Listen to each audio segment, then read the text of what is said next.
भारतीय गुणवाना पार्टी जिंदाबाद, भारतीय गुणवाना पार्टी जिंदाबाद। आज अमरवाड़ा में तारीख 26 को भारतीय गुणवाना पार्टी की एक बैठक संपन्न हुई, जिसमें छिंदवाड़ा जिले के तमाम गुणवाना की सीटों में जो पार्टियां छिंदवाड़ा में सबसे बेहतरीन तरीके से काम कर रही है, अखिल भारतीय गुणवाना पार्टी, उन्हीं के आज सभी राष्ट्रीय, प्रदेश और जिला, ब्लॉक से लेकर ग्राम कार्यकर्ता यहां पर मौजूद है। आज एक राय में, एक मत में यहां अंबेडकर भवन अमरवाड़ा में बैठकर पार्टी से संबंधित तमाम चुनावी गतिविधियों को लेकर आज रणनीति बनी। आइए जानते हैं हम कि आखिरकार चुनाव में जो प्रत्याशी का चयन होता है, भारतीय गुणवाना पार्टी का क्या नया तरीका है जिससे वो प्रत्याशी का चुनाव करते हैं और निष्पक्ष तरीके से करते हैं। ये बात भी आज हमें जानने को मिलेगी। अगली बात ये भी जानने को मिलेगी कि किस तरीके से आज ही को मोनिका बट्टी को जो टिकट फाइनल हुई है उसको लेकर क्या जान आक्रोश भारतीय गुणवाना पार्टी के दादा मनमोहन साहब बट्टी के मिशन पे काम करने वाले उन युवा और साथ में बुजुर्ग नेताओं में है, कार्यकर्ताओं में, वो सारी चीज भी आज जानने को मिलेगी। और अगली बात ये भी जानने को मिलेगी कि आखिरकार भारतीय गुणवाना पार्टी इस चुनाव में क्या नए तरीके से काम करने वाली है। आगामी उनका जो चुनावी बिगुल है, बीजेपी और कांग्रेस ने अपने चुनावी बिगुल तो फूंक दिया, आखिरकार छिंदवाड़ा में जहां मुख्यमंत्री का निवास है, यहां पर गुणवाना, भारतीय गुणवाना पार्टी किस तरीके से अपना चुनावी बिगुल और प्रत्याशी की घोषणा करेगी, ये अपने आप में जानने की बात है। और आइए देखते हैं एक नए आक्रोश, नए जोश, नए जुनून के साथ भारतीय गुणवाना पार्टी के जिला अध्यक्ष महोदय का इस बारे में क्या निर्णय है, आज प्रत्याशी का जो चयन है वो तरीका क्या है, आज हम जानते हैं सम्मानीय झमकलाल सरेआम जी से। आज अखिल भारतीय गुणवाना पार्टी की बैठक आयोजित की गई थी। ये बैठक रखने का हमारा मुख्य उद्देश्य था, हमारी पार्टी में पिछले 17 तारीख को हमने इसी जगह में बैठ करके तय किया था कि हमारी जो पार्टी की प्रत्याशी होंगी वो सुश्री मोनिका मनमोहन साहब बट्टी जी होंगी। लेकिन अचानक अभी बड़े मुश्किल से 19 तारीख को उन्होंने भारतीय जनता पार्टी ज्वाइन कर ली और जब उधर उनको टिकट मिल गई, भारतीय जनता पार्टी में गई, तो हमारे पार्टी के लोगों का कहना था कि जब वो चली गई भारतीय जनता पार्टी में तो हमारे पदाधिकारी नहीं जाएंगे, क्योंकि पार्टी हमारी भी है, अखिल भारतीय गुणवाना पार्टी है, तो पार्टी का प्रत्याशी उतारा जाएगा यहाँ पर। तो उस बात को लेकर के आज बैठक रखी गई थी और इस बैठक में हमारे बीच में पूरे विधानसभा क्षेत्र के, जिले के, राष्ट्र के और प्रदेश के कार्यकर्ता बैठे और बैठ करके हमने प्रत्याशी चयन का एक तरीका में वो रमेश उइके और कलीराम कवरेती ने बोले हैं कि भारतीय गुणवाना पार्टी के कार्यकर्ता उनके साथ है, इस वजह से अमरवाड़ा और तामिया के बीच के जो कार्यकर्ता उसमें भ्रम की स्थिति है। तो इन लोगों को क्या जवाब, उन्होंने एक नाम और लिया है कि भूमिका संघ, गुणवाना स्टोन यूनियन और भारतीय गुणवाना पार्टी मोनिका बट्टी के साथ है। तो यहाँ गुणवाना स्टोन यूनियन भी है, यहाँ भूमिका संघ के कार्यकर्ता भी और भारतीय गुणवाना पार्टी भी। क्या वाकई ये मोनिका बट्टी के साथ है या फिर ये दो लोगों के ऊपर कुछ वैधानिक कार्रवाई होनी चाहिए जो कि कार्यकर्ताओं को बरगलाने का काम सिर्फ अभी नहीं, क्योंकि आचार संहिता लग रही तब भी ये करेंगे, इस संबंध में आप क्या कहना चाहते हैं? ये जो लोग बरगला रहे पार्टी को लेकर के, मोनिका बट्टी जी को लेकर, तो मोनिका बट्टी जी ने तो स्पष्ट अखिल भारतीय गुणवाना पार्टी छोड़कर और जनता पार्टी में चली गई, तो इसमें दो मत नहीं है। लेकिन ये जो लोग हैं ये पार्टी के नहीं है। जयपाल उइके जी पहले से 10 साल पहले ही वो कांग्रेस में चले गए थे। रमेश उइके जी पार्टी के कोई पदाधिकारी नहीं है और कलीराम कवरेती जी 1 साल पहले ही आम आदमी पार्टी ज्वाइन कर ली और अभी वर्तमान में ब्लॉक अध्यक्ष भी है वो। तो उनसे हमें कोई वो नहीं है और ये पार्टी के पदाधिकारी भी नहीं है। तो मैं सभी कार्यकर्ताओं से कहना चाहूँगा कि ऐसे लोगों के झांसे में बिल्कुल ना आए आप लोग, और हमें इस विधानसभा क्षेत्र में बड़े मजबूती के साथ हमारा अखिल भारतीय गुणवाना पार्टी का प्रत्याशी होगा, उस बात को लेकर आज बैठक हुई है और प्रत्याशी चयन को लेकर एक कोर कमेटी बनी और बहुत जल्दी वो कोर कमेटी हमारा प्रत्याशी यहाँ पर घोषित करेंगे। प्रस्ताव किसके पास जमा करना है चुनाव कोर के लिए? कोर कमेटी का जो अध्यक्ष है श्री जयलाल परतेती जी, उनके पास में अपने समस्त डॉक्यूमेंट्स जो मांगे गए हैं वो हमारे अध्यक्ष के पास जमा करेंगे। फिर उसके बाद कोर कमेटी की बैठक होगी और उसके बाद फिर हमारे लोग क्षेत्र में जाएंगे, कार्यकर्ताओं से पूछेंगे और प्रत्याशी का चयन। तो उसका प्रारूप क्या होगा जो फॉर्म भरेंगे? प्रारूप ये होगा कि कोई भी व्यक्ति आवेदन कर सकता है, उसमें मापदंड तय होंगे, वो कोर कमेटी तय करेंगी किसको, कौन व्यक्ति को देना है, किसको नहीं देना है, और उसमें हमने पूरी नियमावली बना दिया गया है। वो नियमावली के आधार पर ही प्रत्याशी का चयन होगा और उसके लिए हमने 3 दिन का समय रखा है। और अगली चीज जो मोनिका बट्टी को लेकर कुछ कार्यकर्ताओं के फोन वगैरह भी लगातार आ रहे हैं कि इस बार जो है मोनिका बट्टी को ही वोट देंगे, या फिर मोनिका बट्टी जी ने बोली कि मैंने कुछ कार्यकर्ताओं से पूछ के गई हूँ कुछ अमरवाड़ा में भी कुछ लोग हैं जो बोल रहे हैं हमसे पूछ के गई। इस संबंध में जानकारी चाहिए, क्या वाकई कार्यकर्ताओं से मोनिका जी ने पूछी है या फिर अकेली गई है, क्योंकि जनता इसमें सवाल खड़ी कर रही है इस संबंध में। अगर ऐसा बोल रही है मोनिका भट्टी जी तो ये उनका व्यक्तिमत है, व्यक्तिगत मत है। और अगर कोई कार्यकर्ता उसका समर्थन करता है तो वो पार्टी का कार्यकर्ता नहीं है। हम उनको सलाह देते हैं आप भी ज्वाइन कर लीजिए बीजेपी। लेकिन जो पार्टी का कार्यकर्ता है वो अखिल भारतीय गोंडवाना पार्टी कार्यकर्ता, ना बीजेपी, क्योंकि मोनिका भट्टी जी बीजेपी से प्रत्याशी है, तो हमारे पार्टी का कार्यकर्ता बीजेपी वाले को वोट नहीं देगा।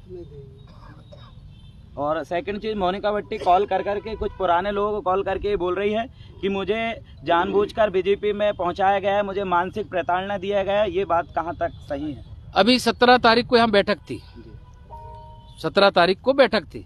उस 17 तारीख की बैठक में मोनिका भट्टी जी यहाँ पर उपस्थित थी और ये सब सारी चीजें उस समय कुछ भी नहीं हुआ, न किसी ने पहुंचाया, न कोई उनके साथ गया भी नहीं। सिंगल अकेली मोनिका भट्टी जी गई है, सबको मालूम है, समाचार पत्रों में भी आया है। तो इसमें कहीं दो मत नहीं है कि उनको किसी ने पहुंचाया होगा।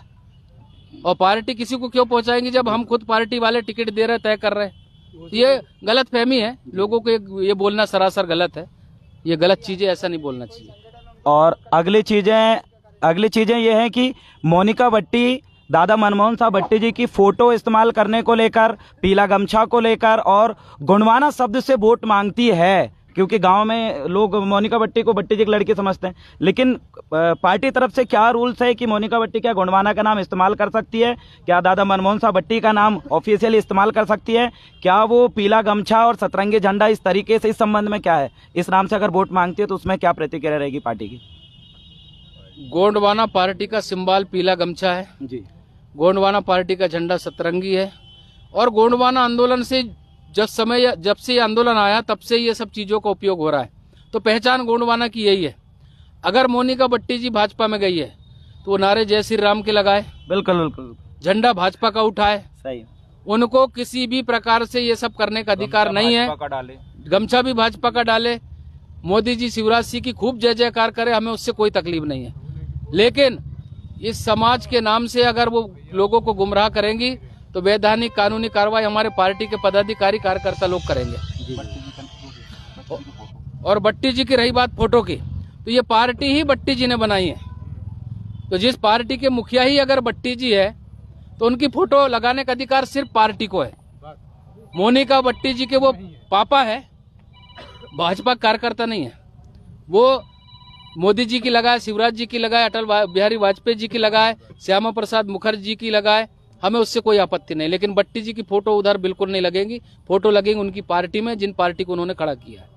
और अगली चीजें ये भी सूचना मिल रही है कि मोनिका भट्टी जो है बीजेपी ने इस आधार पे ली है कि मोनिका भट्टी एक स्टार प्रचारक का काम करे, वो गांव-गांव में जाने वाली है लोगों के बीच में। तो उन लोगों को आप क्या संदेश देना चाहते हैं जिनके बीच में मोनिका जाएगी और भाजपा के लिए गोंडवाना के नाम से वोट मांगेगी, ना कि गोंडवाना के लिए? तो उन कार्यकर्ताओं के लिए और जो छोटे जमीनी स्तर पर काम करें उनके लिए क्या सूचना आप देना चाहेंगे?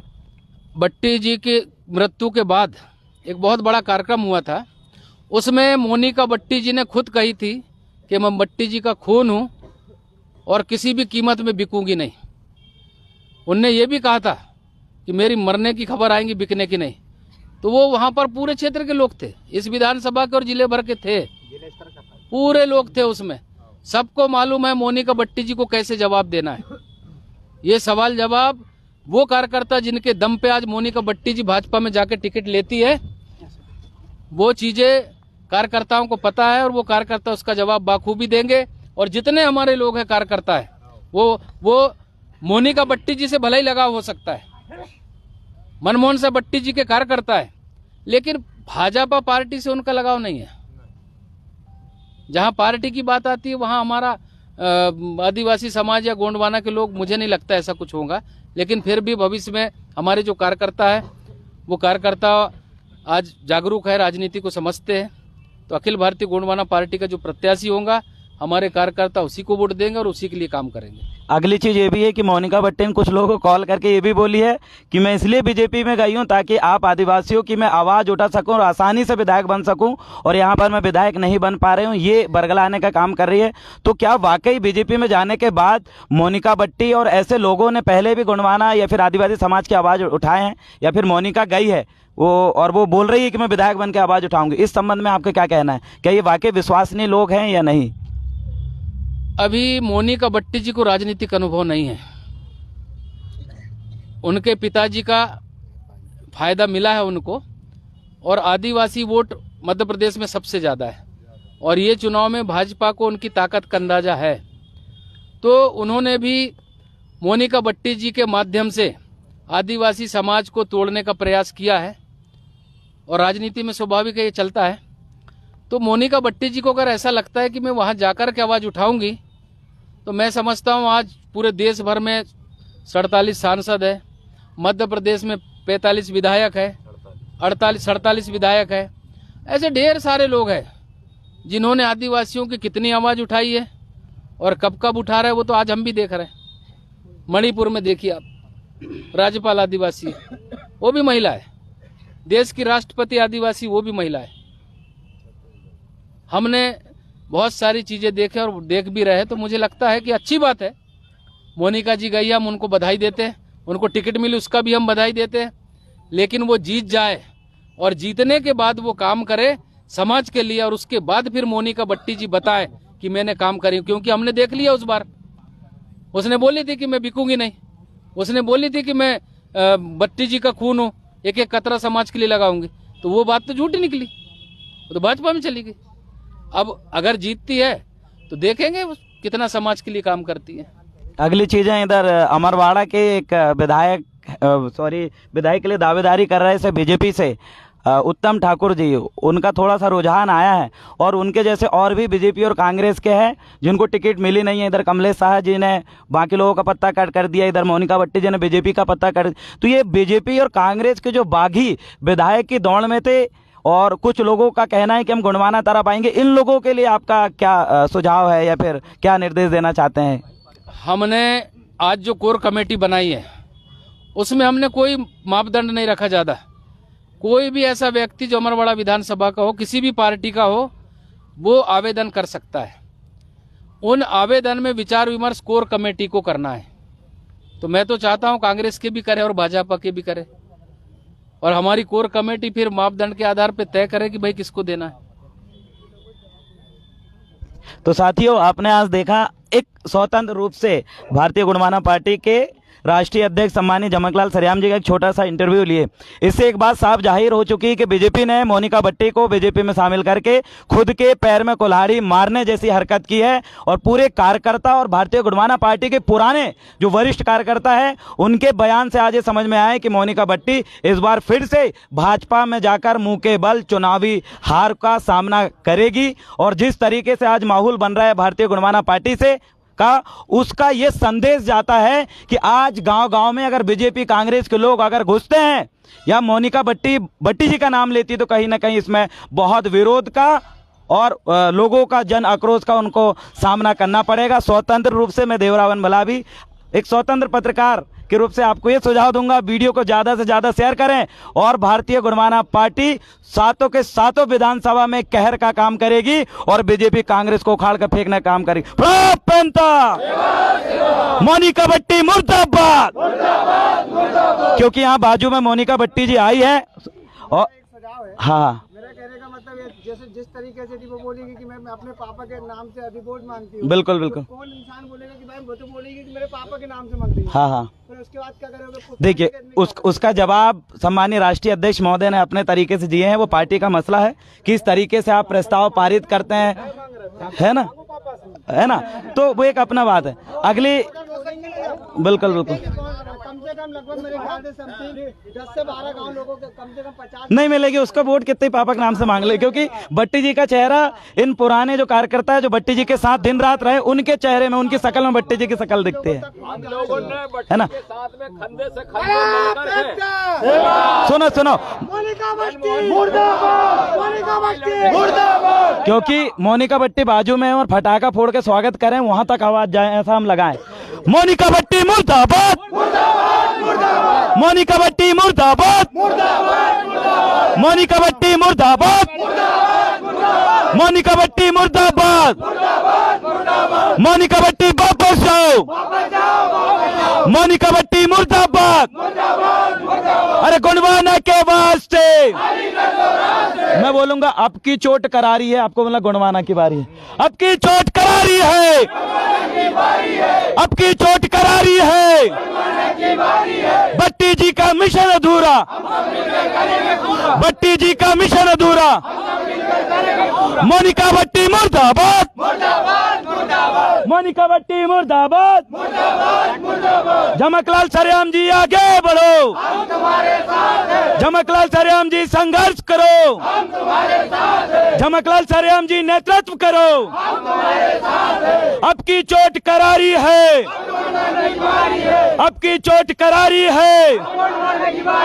मोनिका भट्टी मुर्दाबाद, मोनिका भट्टी मुर्दाबाद, युवा एकता जिंदाबाद, भट्टी दादा अमर रहे, भट्टी दादा अमर रहे।